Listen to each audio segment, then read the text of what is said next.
What if I told you the biggest wealth transfer in the US and in history is happening right now, and that most people will miss out on it? See, if you've ever wondered how to build real wealth, or if you feel like you're being left behind, this episode's for you. Here's why.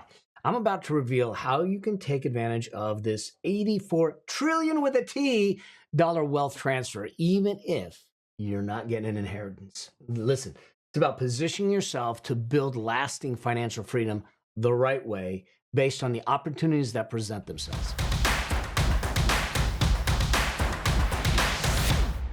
Right now, we're in the middle of the largest wealth transfer in US history, with literally $84 trillion set to be passed down over the next 20 years. Now, for many, this wealth will come from inheritances, but even if you're not expecting to inherit any money, there's still huge opportunities that are there for you to build your wealth. And today I'm going to explain what's happening, what types of assets that might be transferred are, and how you can take advantage of this shift, whether you're inheriting them or not.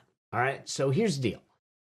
When talking about this transfer of wealth of $84 trillion by 2045, 53 trillion are expected to go to heirs, and 31 trillion are expected to go to charities. And so this is a massive shift, but it isn't a shift of just money. It's a shift of homes, businesses, farms, and other investments. And this kind of financial movement will literally reshape the economy. And there's room for everyone to benefit from it if you're prepared. So I want to make sure that you know what to do, the kinds of assets that are being transferred, and how to prepare yourself for it to be positioned to take advantage of it. All right. Listen, the wealth that's being transferred, it's not cash. It's spread across a lot of different assets. And I'm gonna jump to my iPad here, and we'll write them out. And the first one is, number one is real estate. And so look, when you start to look at it, boomers own 44 million, okay, homes. Real estate's a major part of this transfer. Homes are going to be passed down to heirs or sold, creating the opportunities in the housing market. But listen, if all of a sudden there's a bunch of homes that come on the marketplace, what does that do to prices? Prices start to decline because supply goes up. And the fact is that depending on the kinds of homes they are, people might inherit the homes. They don't want it. And given the current status of our estate tax law, which could change. I mean, we got an administration coming in. It's a change either way, no matter who wins.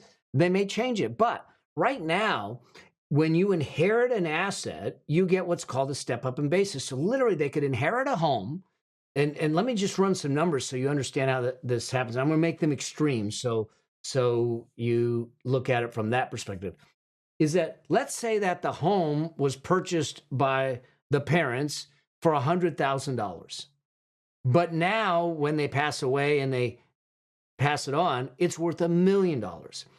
If the parents sold the home before they died for $1 million, they would have a gain of $900,000 to pay tax on, okay? The $100,000 what they paid, the $1 million that they sold it for.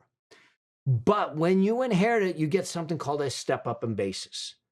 That means that at the date of inheritance, you go to the value that existed. So if the value of the house is $1 million when you inherit it, that's what you have as the so-called basis. That means that you could literally turn around and sell the house for $1 million. The basis is the stepped up basis of $1 million, and you pay zero tax. So this is why I think that there's some opportunities here, is because even if boomers are handing down their homes, 44 million homes, and they're being inherited, if the heirs don't want to keep them, they could literally sell them effectively tax-free. And they put them on the market, and you have the opportunity to probably negotiate and everything in a much stronger position. So real estate's one of the opportunities that are out there. And whether you're inheriting it or not, the influx of properties, we're going to create an opportunity for you that will help you out and everything. So it's important for you to be prepared for that. Now we'll talk about how to prepare for that in a moment. I just want to walk through the assets here in and break them down for you. So the second asset that I think you're going to see is farms. Okay, farms and ag.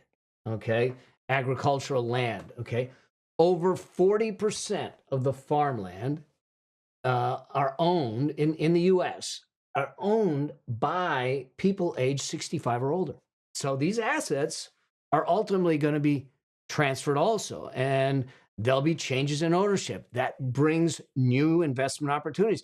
If the kids or the people that are inheriting it don't want to run a farm, which is not an easy thing to do, then there may be an opportunity to take it over. There may be an opportunity to decide you want to be in the farming business, you want to be in the ranching business, or you want to be, um, it, buying the land and maybe changing the use of the land. But point being is that 40% of our farmland is owned by people that are in the group that are, going to be letting things go. So they're age 65 and older.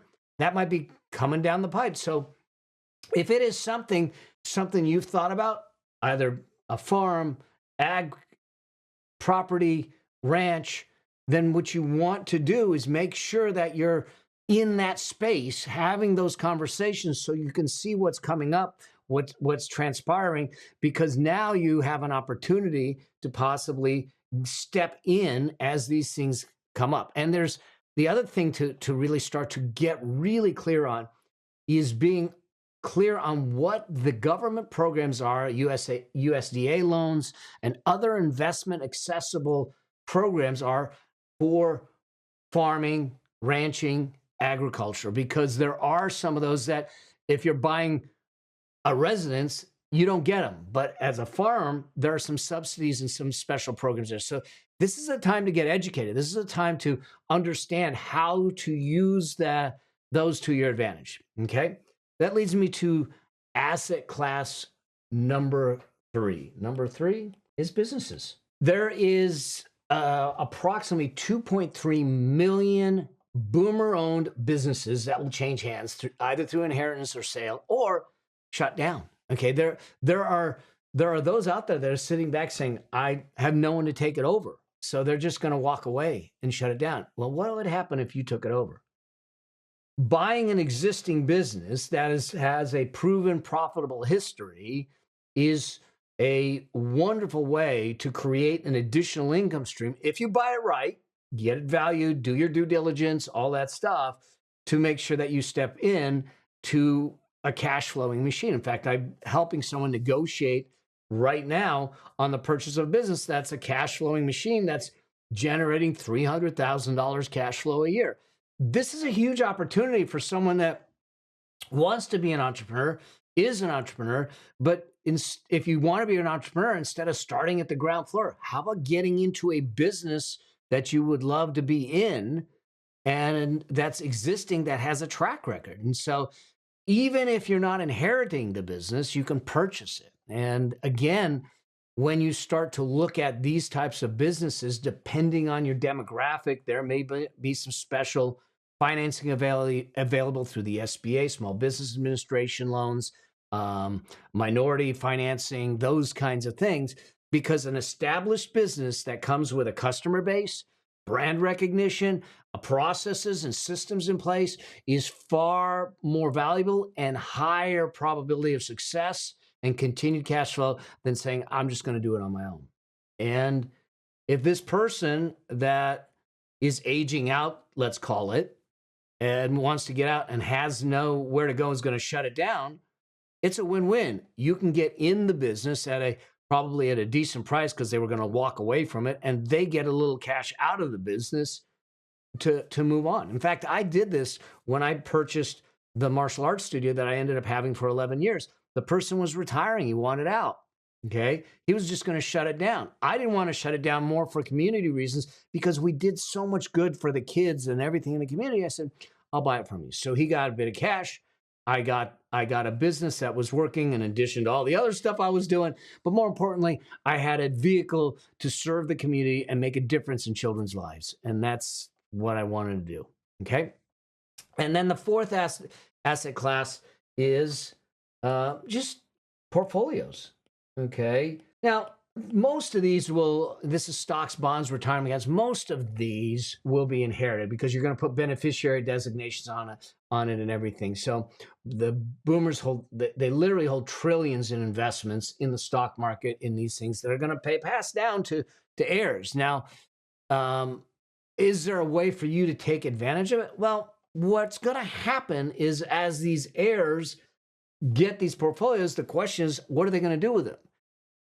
If they start to sell or buy or do things and shift the way that they're holding the portfolio, we may see a liquidation of a lot of assets that change the pricing in the stock market, that change the pricing if people are dumping assets and all that stuff, because the stock market's built on supply and demand. So there is a possibility that we will see shifts. Now, do I really think that we're going to move the market? No, you got to be huge to move the market. But when you talk about trillions of assets at a short period of time that might come available and the heirs deciding, hey, I want out, is it possible? Yeah, it's possible. We may get a wave of shifts. They might shift out of asset class. They might go from technology to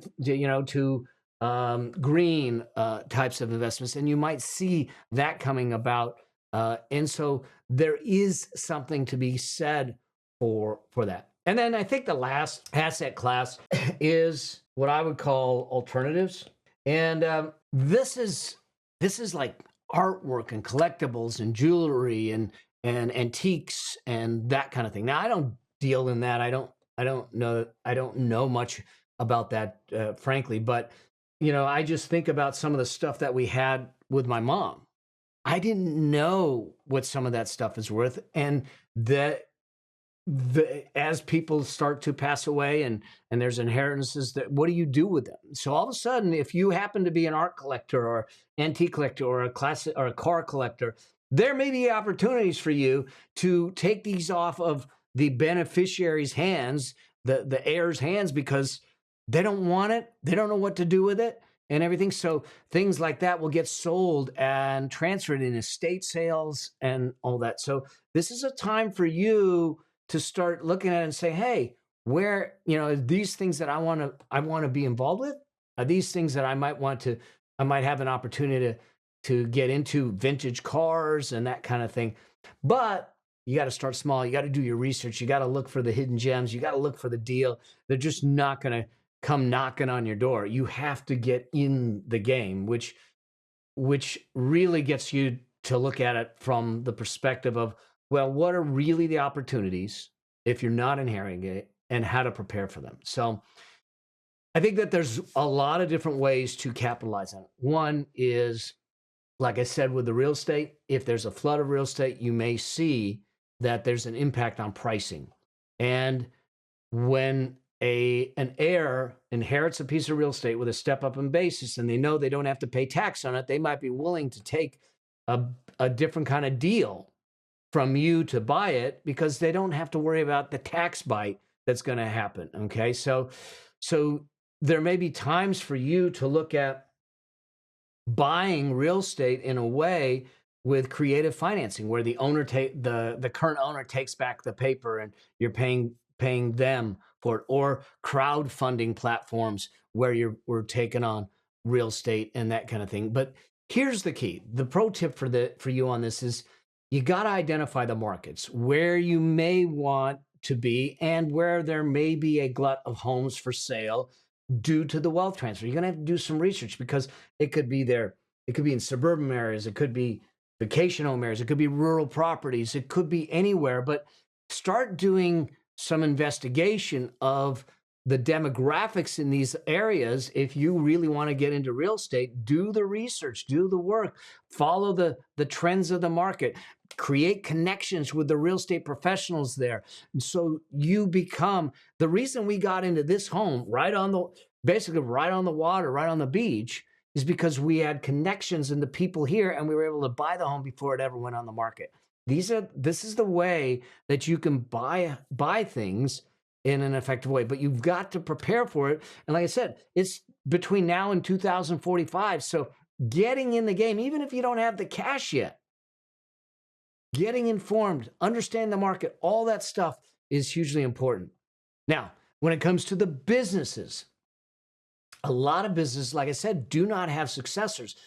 There are in the boomers generation, which is where this transfer is really coming from. A lot of them are in construction, they're in services, and they're in retail. Okay. The businesses that they hold. So if these are areas of your expertise or areas where you want to focus, this is your time to get involved. Like my brother's in the construction and home building business, and he's part of organizations, he's a part of associations, and he's in with these folks that have these construction companies and the home building companies. And so when someone is deciding, hey, I want to retire, I got no one to take it over, he has an opportunity to take that over and integrate it into his current business. Or if he didn't have a current business, just take it over and start running it. And you don't have to have the funds to buy the business.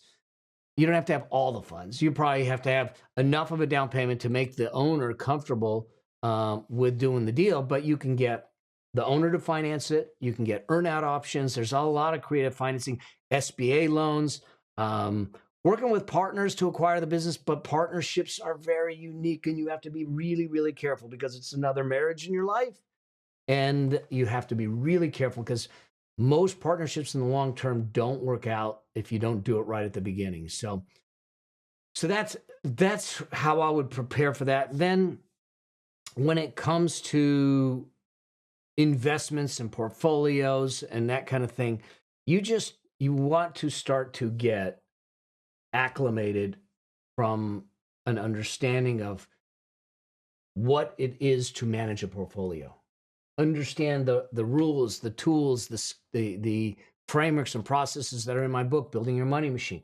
Because if all of a sudden you're going to get a bunch of wealth in the form of a stock portfolio and you're not skilled up enough, I've watched portfolios completely get dissipated, completely get destroyed because they weren't skilled up enough. I've even watched them get destroyed because they had the wrong advisors and the advisors took advantage of them. So I don't want that to happen for you in that case. And then you start to look at something else when it's looking for advantages in this wealth transfer, is to ask yourself, what industries are going to benefit from this transfer? Because there's going to be a demand due to this wealth transfer. There's going to be a demand in financial planning and estate planning. There's going to be a demand for elder care. There's going to be a demand for real estate services. If you're looking at something and saying, I want to do a career change, I want to look at these other sectors, start to look at like what Wayne Gretzky says, I skate to where the puck is going. Start to look at where the industries are going, where the attention's going, where the dynamics are going, in elder care and all that stuff. Is that a place you want to play? Trust me, y'all. I looked back at how much we paid the assisted living facility where we had my mom, and it was like multiples of hundreds of thousands of dollars, like ridiculous amounts. Okay. And so there's money to be made, and you got to look at where this is happening. So the last thing is really for us to do this. How do you prepare? Regardless of whether you're getting the inheritance, and if you're getting an inheritance, you need to prepare. In fact, I have a chapter in my book that says skill sets before assets.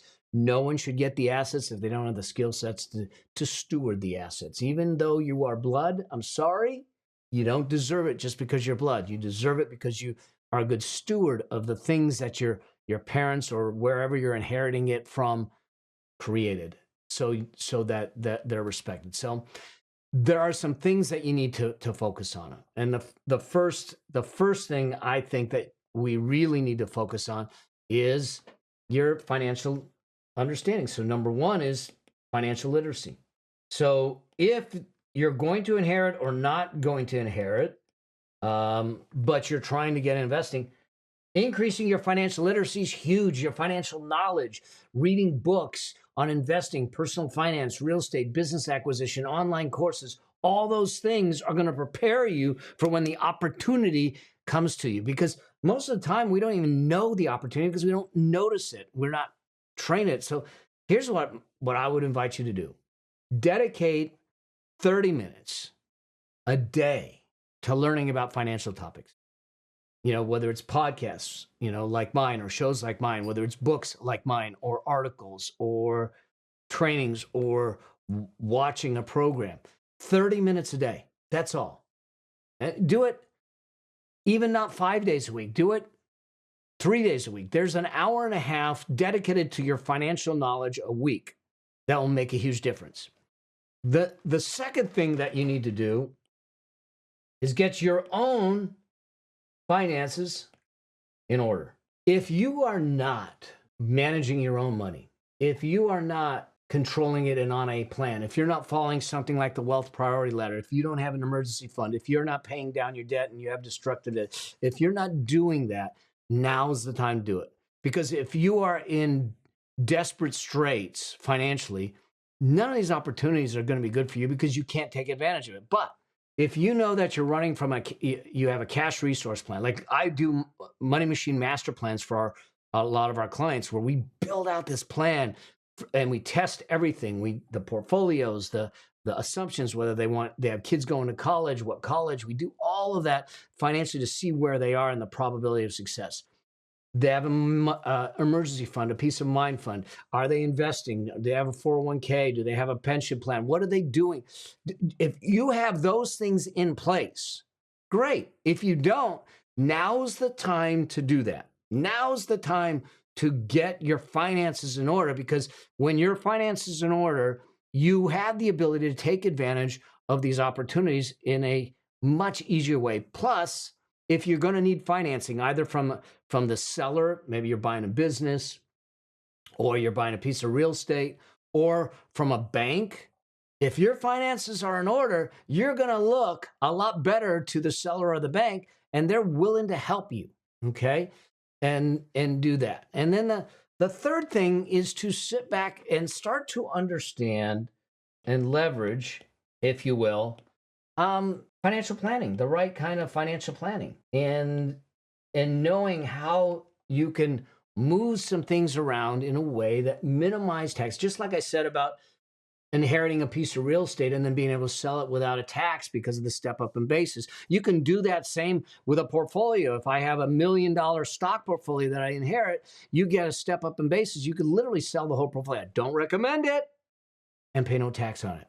So whether you are inheriting assets during this $84 trillion transfer or you're not, I think that there's plenty of opportunities for you to jumpstart your financial future if you're willing to invest some time and some effort to educate yourself, to skill up, to get your finances in order, to investigate the industry sectors or the geographic sectors you might want to invest in, and make it happen. Because here's what we know: like it or not, the boomer generation, which I am part of, is getting older. Okay. It is the largest wealth transfer in U.S. history, and it is here. It is upon us. And whether it's real estate, businesses, investments, or other types of assets, those people that are prepared are the ones that can benefit from what's about to happen. And I want you to be prepared and be in a position to take advantage of what might be happening. And listen, this is about you understanding where you want to go, what is possible that's in front of you, and taking the steps to make it happen. And I want to help you on that journey. I want to educate you on that journey, and I want you to equip you and empower you to take control of it. Okay? I hope that this helps. I hope that you get a chance to look at it and say, wow, there's $84 trillion that are moving, and yes, a bunch of it's going to be inherited. Some of it's going to be donated to charities, but a lot of it's going to be transacted. And if you're in the middle of that transaction and you position yourself properly in the middle of that transaction, you may benefit from the whole transfer also. All right. Again, I hope you found this of value. I can't wait to see what you do with this. But at the same time, if you have any questions, any comments, do me a favor, leave them below. And better yet, if you're not following my show, make sure you subscribe and share it out with people. All right, let's get everyone on this train to financial freedom. I am on a crusade to light the path to financial freedom for 1 million families, and I want one of them to be you. All right, until I see you on the road to financial freedom or out there as I'm speaking, as I always say, always, always strive to live a life that outlives you. See you in the next one.